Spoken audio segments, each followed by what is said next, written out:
Bom dia, boa tarde, boa noite, gente. Tudo certo com vocês? Espero do fundo do meu coração que todos vocês aí estejam se cuidando e extremamente saudáveis da casa de vocês, certo? Gostaria bastante de dar um abraço em cada um, mas vocês podem ficar apenas com meu abraço virtual.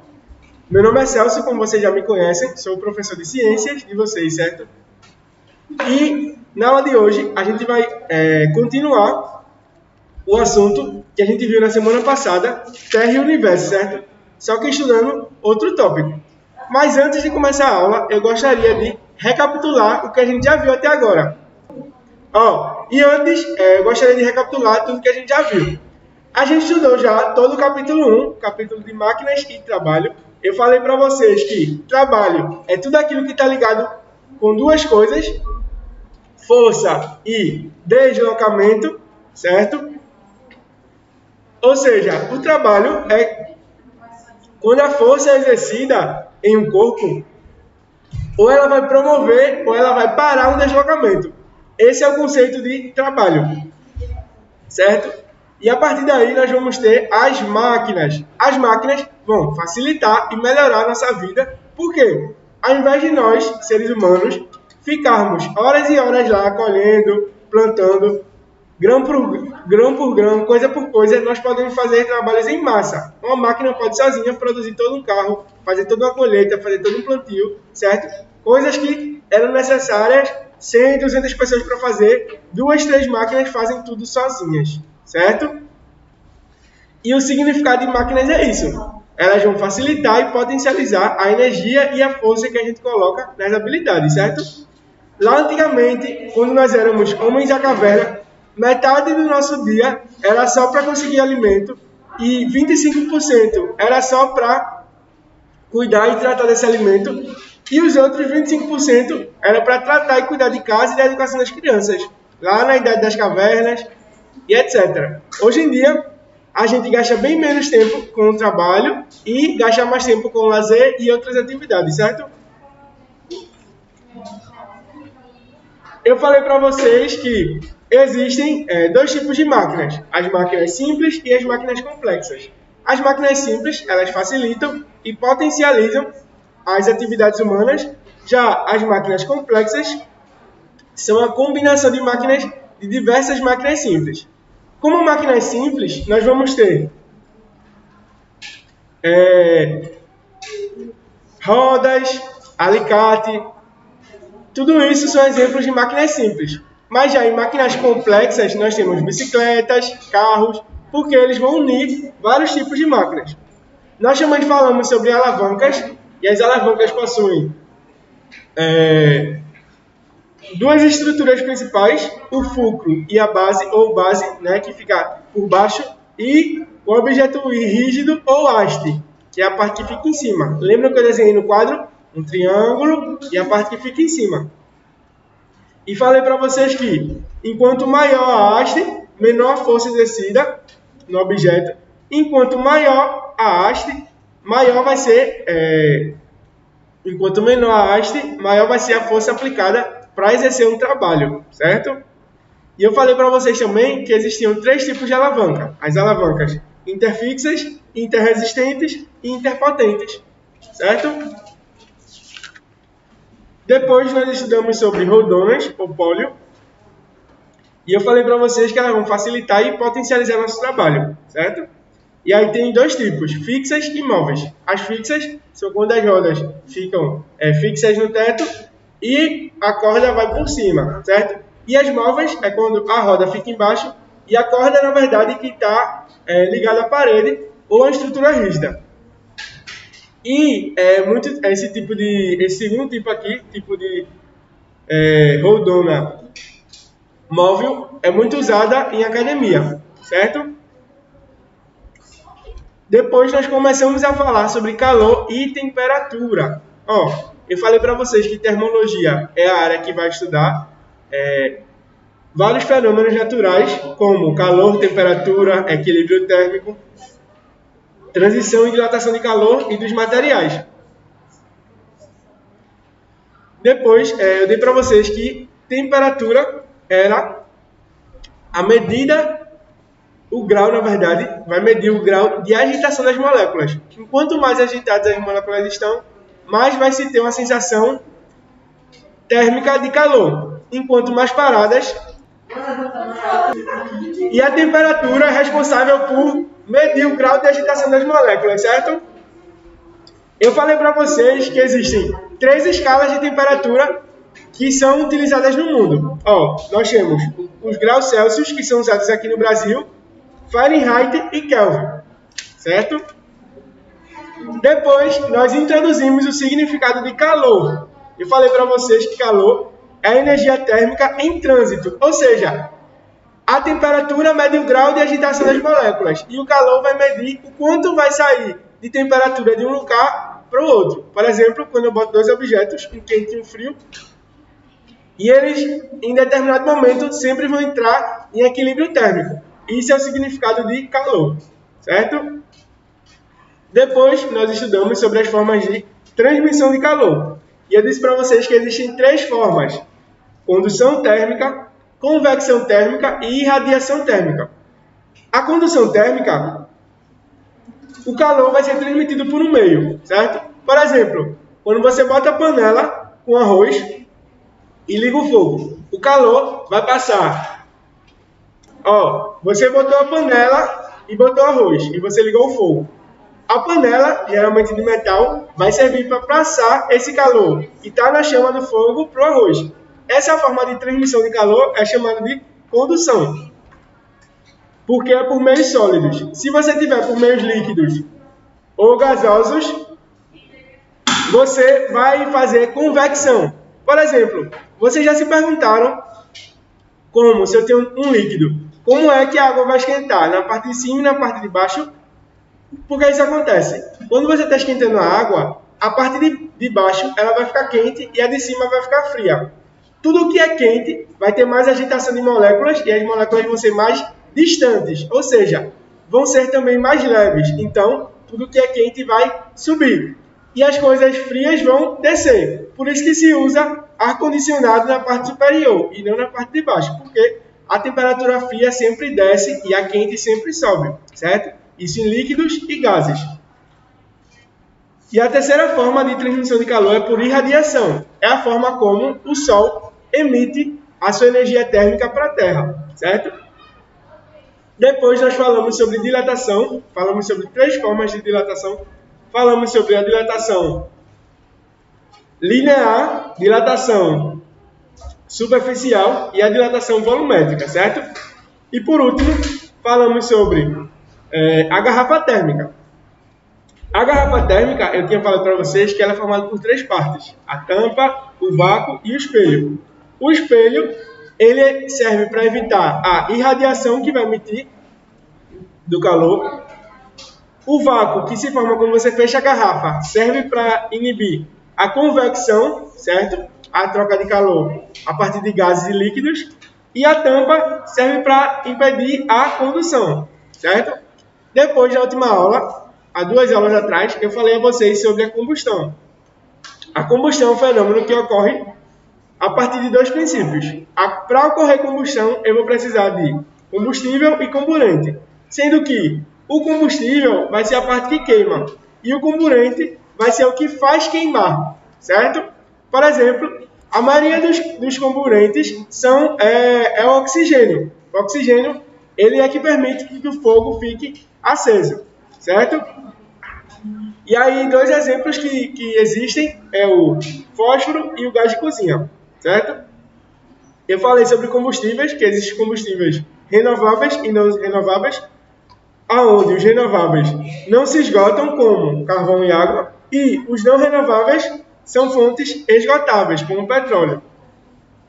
Depois eu falei sobre biocombustíveis, que são renováveis, como etanol, biodiesel e biogás. E depois eu falei sobre máquinas térmicas, que a energia térmica vai ser produzida e gerada energia mecânica, certo? Nas aulas passadas, nós estudamos sobre Terra e Universo. Falamos um pouco sobre a Pangeia, a deriva continental, o surgimento da palavra Terra, por exemplo. Falei que, antigamente, todos os continentes da Terra eram unidos em um planeta só e recebiam o nome de Pangeia. Atualmente nós vamos ter 5 grandes continentes. Quem é que lembra? América, África, Europa, Ásia e Oceania. Temos 5 continentes povoados pela humanidade, certo? Lá antigamente, há 4,5 milhões de anos atrás, era um continente só chamado de Pangeia, certo? E o que vai explicar o que a Pangeia se tornou 5 continentes que nós conhecemos é o que a gente vai chamar de deriva continental. Que eu falei para vocês que existem as placas tectônicas que ficam embaixo e a crosta, as partes dos planetas ficam em cima. Só que aqui embaixo é uma parte móvel, ou seja, é como se você botasse um pedaço de madeira em cima da água. Ele não vai boiar e ele também não vai se mover. As placas tectônicas fazem a mesma coisa e elas se movem 2 centímetros por ano. Cada continente se move 2 centímetros por ano, alguns para a direita, alguns para a esquerda, certo? E no encontro dessas placas tectônicas é que vai ocorrer terremotos, tsunamis e etc, certo? Porque essas placas vão se chocar. E eu falei para vocês que existem 3 formas de encontro de placas.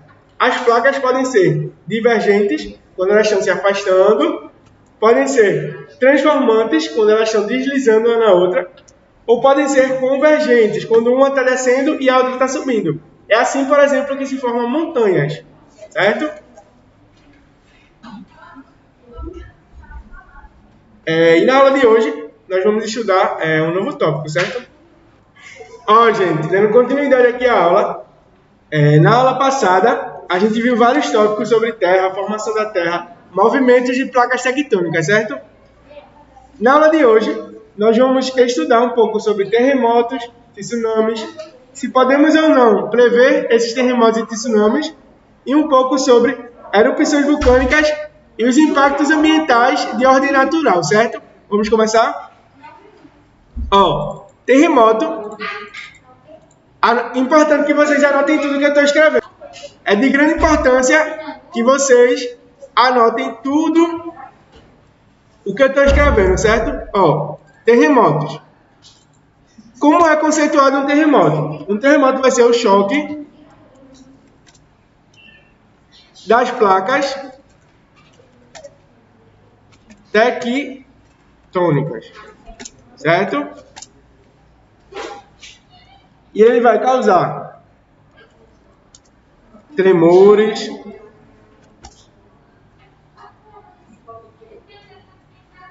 certo?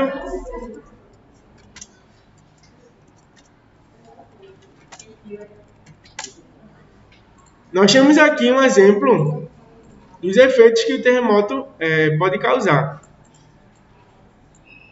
Vou pegar outro.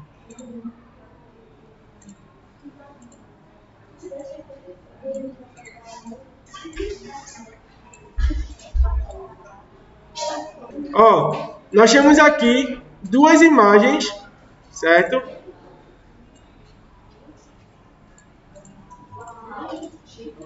Que o terremoto,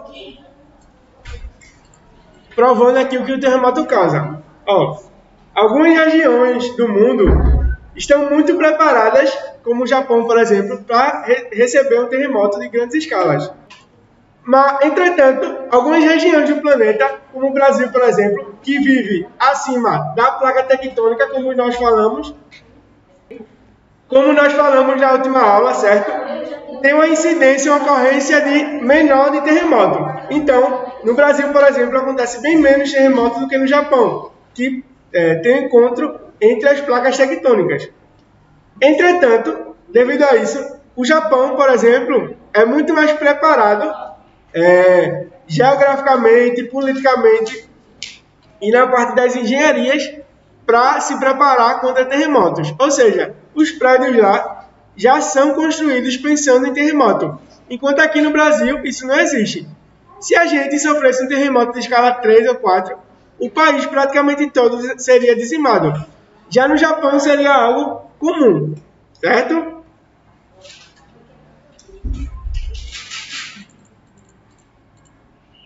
Agora, nós vamos ver um pouco sobre os tsunamis.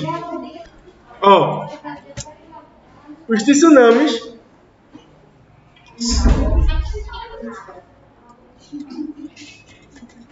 tsunamis acontecem quando os choques entre placas tectônicas e abalos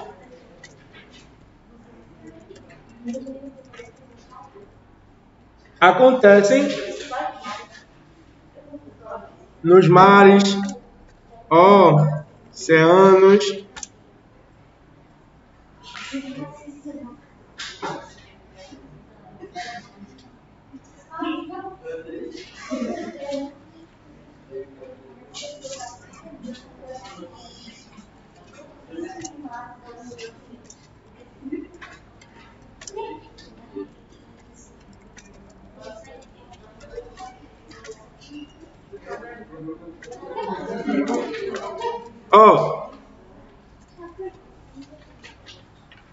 os tsunamis vão acontecer quando o choque entre placas tectônicas e abalos acontecem nos mares e oceanos, certo? Eles vão deslocar a grande quantidade de água para a cidade. Por quê? Esses abalos, igual como os terremotos, ao invés de ocorrer diretamente na cidade, quando ocorrem nos mares, gera uma onda. E essa onda vai fazer com que a água se desloque de um local, quando ela está lá no oceano, no mar, e vá para outro local. Certo? Vamos ver aqui exemplos de tsunamis.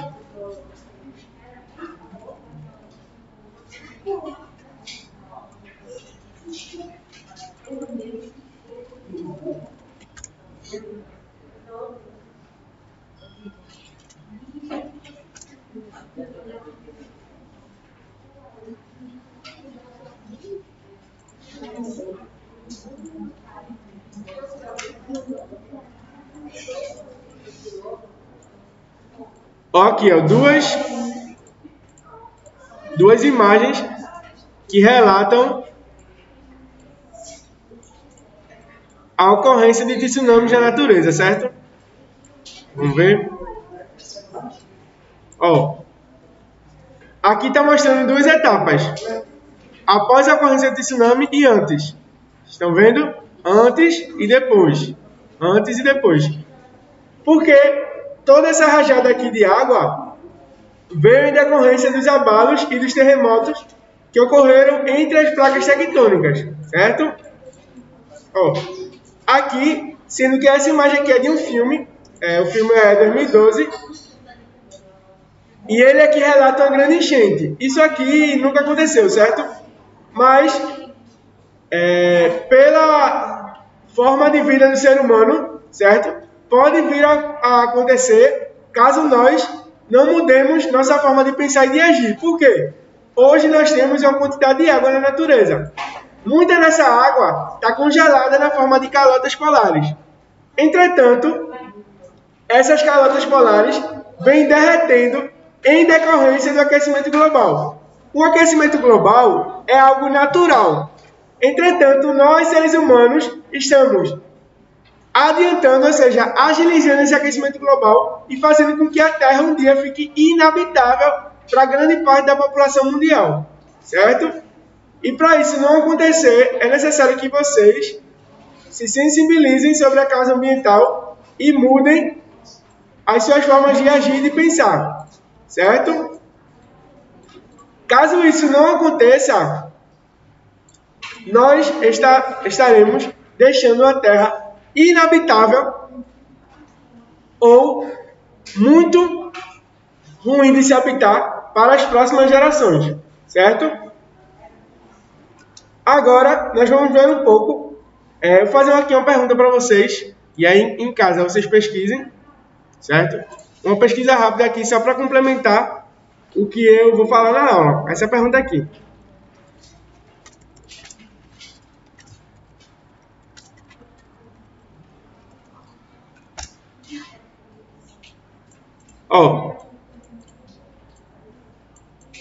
Será que podemos prever terremotos? E aí, o que é que vocês acham? Os terremotos, eles podem ser previstos ou não? A resposta é não. Não podemos prever quando exatamente os terremotos vão acontecer, com exatidão. Entretanto, nós temos indícios da ocorrência desses terremotos quando virão a acontecer. Por exemplo, antes de um terremoto acontecer, vários pássaros saem da sua região que moram e migram de forma estranha. Isso é um grande indício, tanto os pássaros quanto outros animais indicam que, sim, que os animais sentem quando vai acontecer algum terremoto, certo?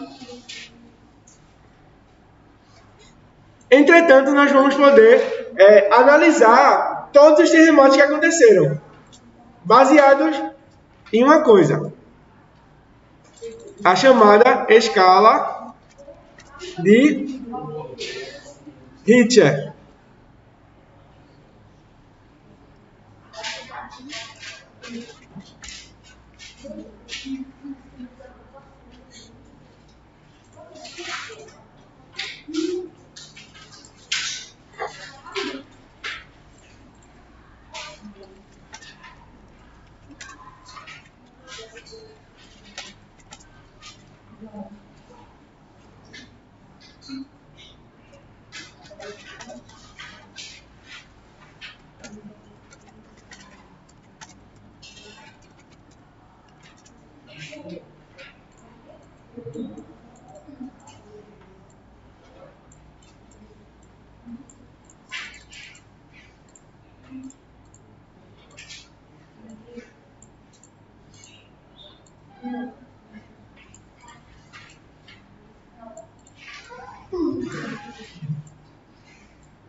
Nós não podemos prever quando os terremotos acontecem, entretanto, é possível analisar os que já aconteceram por meio da escala Richter.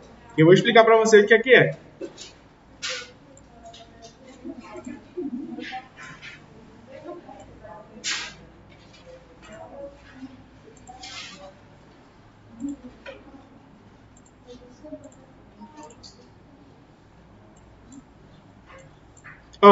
A escala Richter é uma escala que vai de 0 a 10, certo?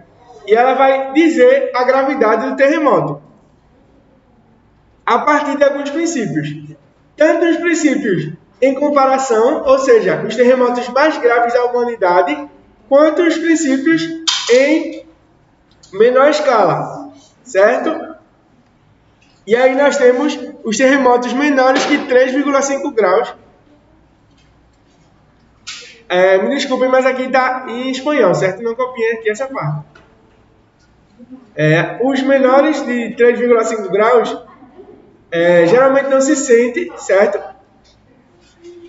Mas, entretanto, se registra. Lembrando que aqui está em espanhol, mas eu vou estar traduzindo aqui para vocês. De 3,5 a 5,4, você sente o terremoto, mas ele não causa dano, certo? E de 5,5 a 6, ele vai adicionar muitos danos aos edifícios mais construídos e outras construções em um raio de 10 km, certo? De 6,1 a 6,9, ele pode ocasionar danos severos em regiões que se vive muita gente, certo? E de 7 a 7,9 é um terremoto muito maior e causa graves danos às comunidades em um raio de até 100 km. De 8 ou mais graus, ele pode destruir toda a construção, por exemplo, certo?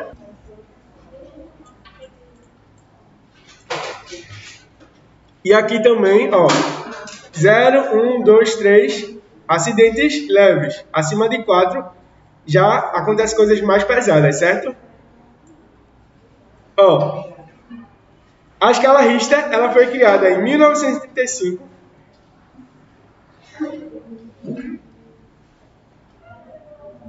E ela vai relacionar duas coisas, certo? ela relaciona a destruição local e a preparação local. Ou seja, a escala Richter pode ser muito grave. Entretanto, se acontecer no local preparado, ela não é tão alta porque o local estava muito preparado. O Brasil não tem muitos terremotos porque ele está acima da placa sul-americana, como eu falei na aula, certo?